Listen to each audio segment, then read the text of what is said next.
Rebonjour, très chers frères et sœurs, merci de me recevoir chez vous. Nous sommes en train de partager sur ce que la parole de Dieu va faire pour toi, pour moi, pour nous. Alors nous avons déjà dit que la parole de Dieu, la première des choses que la parole de Dieu va produire dans nos vies, c'est la nouvelle naissance. Nous serons nés de nouveau. Alors nous avons expliqué ce que ça veut dire être de nouveau. Alors quand quelqu'un naît de nouveau, il devient un bébé.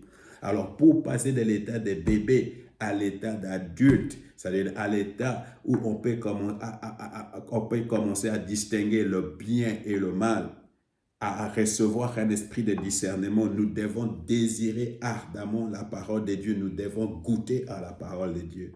Et c'est ce que nous avons lu dans 1 Jean chapitre 2 versets 1 à 3, dans Hébreux chapitre 5. Et nous avons lu aussi dans Ésaïe, la parole de Dieu va nous procurer, va nous donner une stabilité de façon que nous ne soyons pas ballottés à tout vent, à tout bout du champ ou à tout bout des vents. Voilà, c'est très important pour ça. Mais là, non pas seulement la parole de Dieu va créer la nouvelle naissance à nous, la parole de Dieu va devenir un aliment spirituel pour nous, parce que la Bible dit l'homme ne vivra pas seulement du pain, mais de toute parole qui sort de la bouche de Dieu. La parole de Dieu va nous sanctifier et nous purifier. La parole de Dieu va nous sanctifier et nous purifier. Alors, je ne sais pas, frère, si, par exemple, vous devenez chrétien et que vous avez encore à lutter avec des pensées impures, des pensées d'impudicité, des pensées de masturbation, c'est de certaines choses. Et même quand on est chrétien, on fait certaines pratiques et tout à coup, on a la mauvaise conscience, on se sent impur, on se sent pas sain. Alors, la solution, c'est la parole de Dieu. La parole de Dieu va te sanctifier, va te rendre pur. Alors, voilà ce que la Bible dit dans Éphésiens chapitre 5, verset 26. Afin de la conduire à la sainteté, après l'avoir purifiée et lavée, après avoir purifié et lavé par l'eau de la parole. Lavé dans l'eau de la parole, purifié dans l'eau de la parole. Alors d'abord, la sainteté. Qu'est-ce que ça veut dire sanctifier? Écoute ce que la Bible dit. C'est que la Bible dit, Jean chapitre 17, verset 17. Sanctifie-les par ta vérité, ta parole est la vérité. Alors la parole de Dieu a la puissance de nous sanctifier. Sanctifier veut dire rendre saint. Alors tu n'as pas besoin d'attendre ta mort pour devenir saint.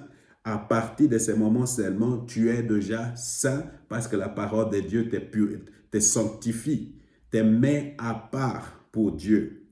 Sanctifier veut dire mettre à part. Alors tu es mis à part pour Dieu. Tu es séparé du péché pour Dieu.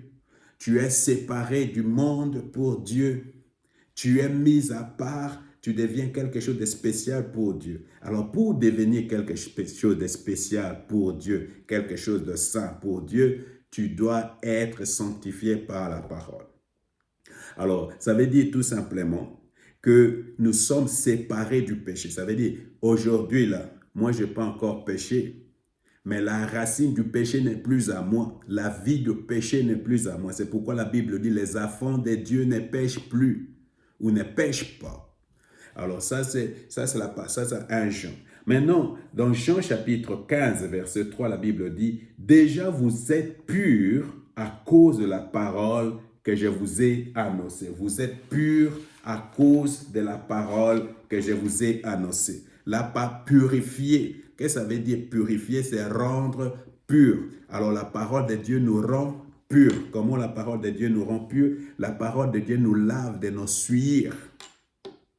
La parole de Dieu nous lave non pas seulement de nos souillures, la parole de Dieu, parce que la parole de Dieu va faire, la parole de Dieu va nous laver des mauvais désirs, non pas seulement des mauvaises pensées, non pas seulement des mauvaises pensées, des pensées impures comme les pensées d'impudicité, les pensées de masturbation. Toutes les mauvaises pensées qui n'honorent pas Dieu sont des pensées impures qui viennent du diable. La parole de Dieu va nous laver de ces pensées-là. Alors, non pas seulement, non pas, la parole de Dieu va faire que nos désirs changent, la parole de Dieu va faire que nous commencions à voir les choses d'une autre façon. Les mêmes choses qu'on appréciait avant, tout à coup, ces choses-là, on commence plus à les apprécier de la même façon. Alors la parole de Dieu va purifier non pas seulement nos pensées, la parole de Dieu va nous purifier nos pensées, va purifier nos cœurs, va purifier nos motifs pour que nous commencions à voir les choses de la même façon que Dieu lui-même.